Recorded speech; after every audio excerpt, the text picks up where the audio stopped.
विश्वं दर्पण दृश्यमान नगरी तुल्यं यान्तर्गतं पश्यन्नात्मनि माया बहिर्भूतभूतं यथा निद्रया या साक्षात् कुरुते प्रबोध समये स्वात्मानमेवाद्वयं तस्मै श्री गुरुमूर्तये नमः। इदं श्री दक्षिणामूर्तयो। इस वीडियो में बताते हैं आगे। देखो, बृहदारण्यक उपनिषद में आया क्या, ब्रह्म वा इदम अग्रासीत। बृहदारण्यक है 3-4-10। सृष्टि के प्रारंभ में क्या है, ब्रह्म ही था। माने देश काल द्रव्य की कल्पना भी नहीं थी, है ना। केवल अधिष्ठान चैतन्य ही चैतन्य था। इसका प्रमाण है क्या है कि सुसुप्ति में सबका उपसंहार होने पर क्या रहता है? आत्म चैतन्य रहता है। अच्छा, प्रपंच का उपसंहार होने पर क्या रहता है? ब्रह्म चैतन्य रहता है। तो उपसंहार का स्थान प्रत्यक्ष दृष्टि से आत्म चैतन्य और विस्तृत दृष्टि से ब्रह्म चैतन्य। यदि प्रपंच को बीच में रखकर विचार करोगे तो तुम इस पार और ब्रह्म उस पार। यदि प्रपंच को हटाकर बट्टे खाते में डाल दो, फिर विचार करो तो न इस पार न उस पार एक अखंड चैतन्य है। सा एष नेति नेति आत्मा। बृहदारण्यक उपनिषद, ये आत्मा नेति नेति है। उपाधि का निषेध कर दो तो प्रपंच से विलक्षण जो ब्रह्म है और प्रपंच से विलक्षण जो आत्मा है वो निष्प्रपंचता रूप लक्षण का अधिष्ठान एवं साक्षी होने से एक है। तस्मात् तत् सर्वम अभवत। बृहदारण्यक 1-4-10।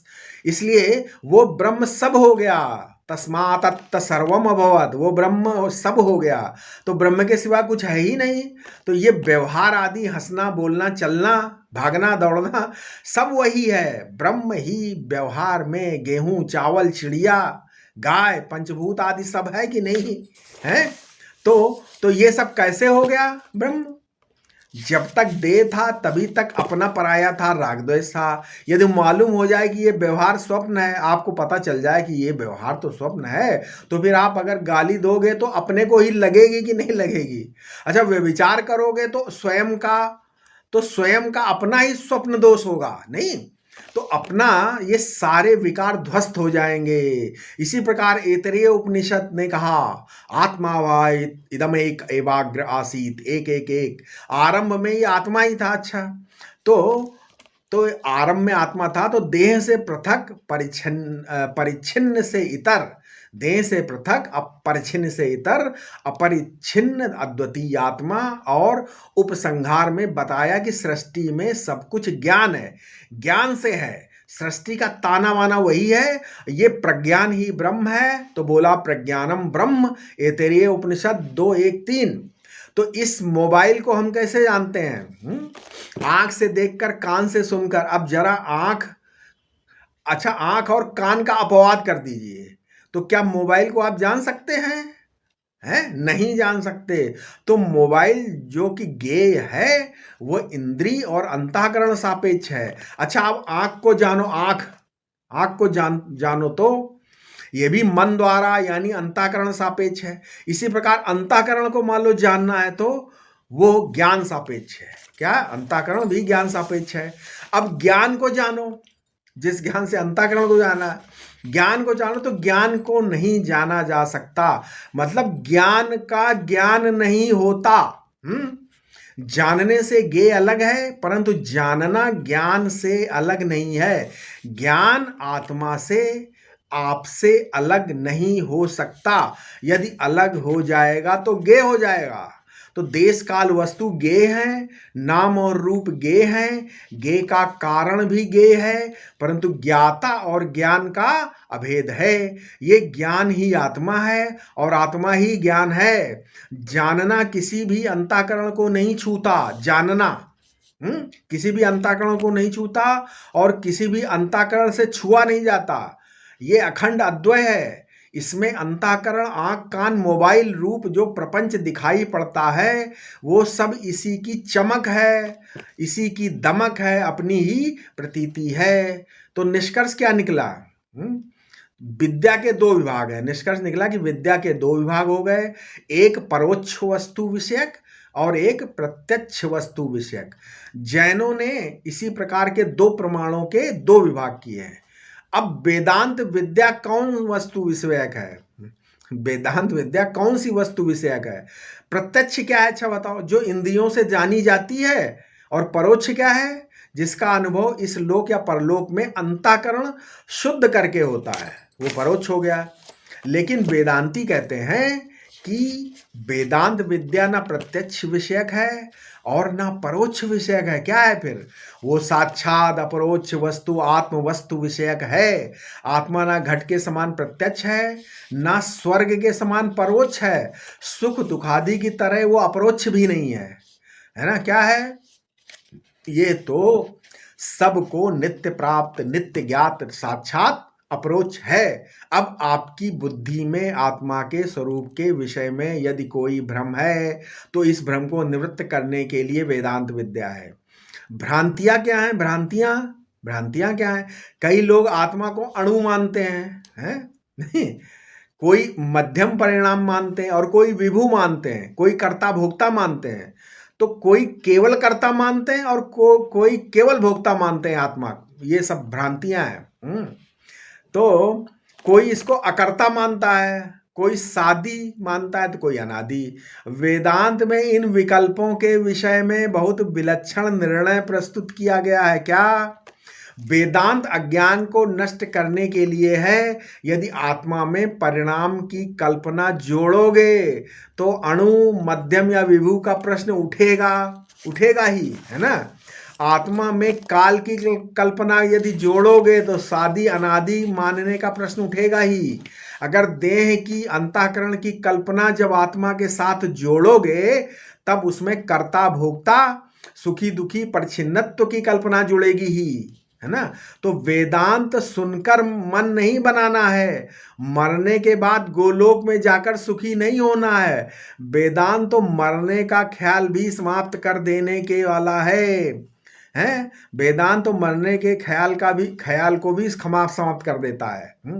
ये ना तुम्हें भोग, अच्छा ये भी है, ये वेदांत तुम्हें भोग संपदा की गारंटी नहीं देता है। ऐसा नहीं कि चेहरा चमकने लगेगा वेदांत से, नहीं भाई।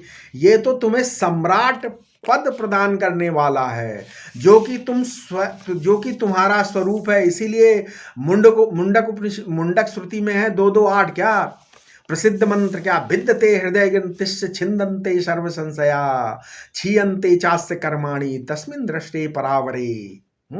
इसी प्रकार जीव हृदय में ये जो जीव ग्रंथि है, ये अज्ञान की जीव ग्रंथि है। कर्ता भोक्ता पापी पुण्यात्मा सुखी दुखी होना आना जाना परछिन्नता की गांठें हैं, ग्रंथि है। उपासक कहता है कि भाई ये ग्रंथि कटेगी कैसे? तो उपासक कहेगा भाई कुछ काल जप तप करो, भजन करो तो ये गांठ खुल जाएगी। योगी कहते हैं कि समाधि की बेहोशी में ये चिज्जड़ ग्रंथि गल जाएगी। लेकिन वेदांत क्या कहता है? वेदांत कहता है कि अरे मेरे प्यारे जीव, ये ग्रंथि तुम्हारा भ्रम है। तुम्हारे स्वरूप में ये ग्रंथि जैसी कोई चीज हो ही नहीं सकती। केवल ऐसा जान लो तो जानते ही ग्रंथि का भेदन हो जाता है। हृदय ग्रंथि का भेदन होते ही सर्व संशयों की निवृत्ति होकर कर्मों का क्षय हो जाता है।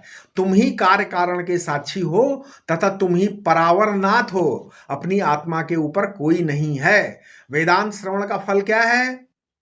अविद्या निवृत्ति। केवल बस ब्रह्म को जानकर ब्रह्म हो जाता है।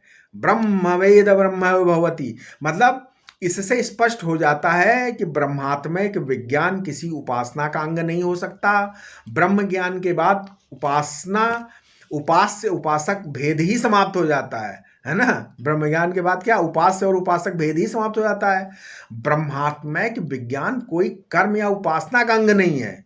इसका फल अविद्या की निवृत्ति मात्र है। अच्छा, कर्म में क्या होता है? कर्म करोगे तो क्या होता है?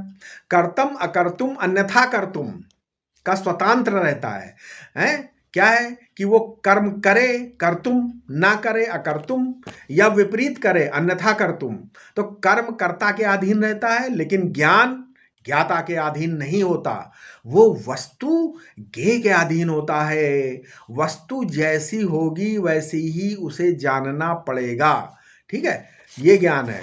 तो अथवा ऐसे बोल सकते, यूं कहो कि वैसी ही उसे जानना ज्ञान है।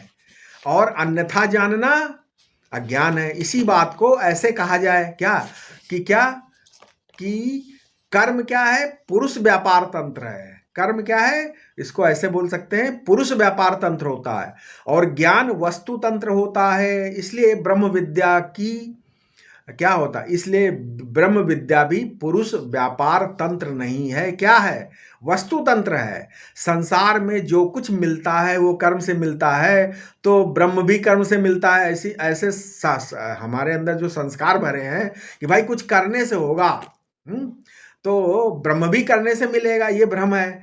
कर्म करो चाहे न करो, परंतु भूल मिटनी चाहिए, जिसके कारण मिला हुआ भी अनमिला सा दिख रहा है। ठीक है, जो अभी यहां नहीं है वो ब्रह्म नहीं है, जो अभी इसी वक्त यहां नहीं है वो ब्रह्म भी नहीं है। वो ब्रह्म तो मर गया, जो यहां नहीं, अभी नहीं, वो ब्रह्म मर गया। तो परम स्वातंत्र देने वाला है ब्रह्म ज्ञान। ठीक है, इसके आगे हम अपने अगले वीडियो में बताएंगे। ठीक है, ओम शांति शांति शांति।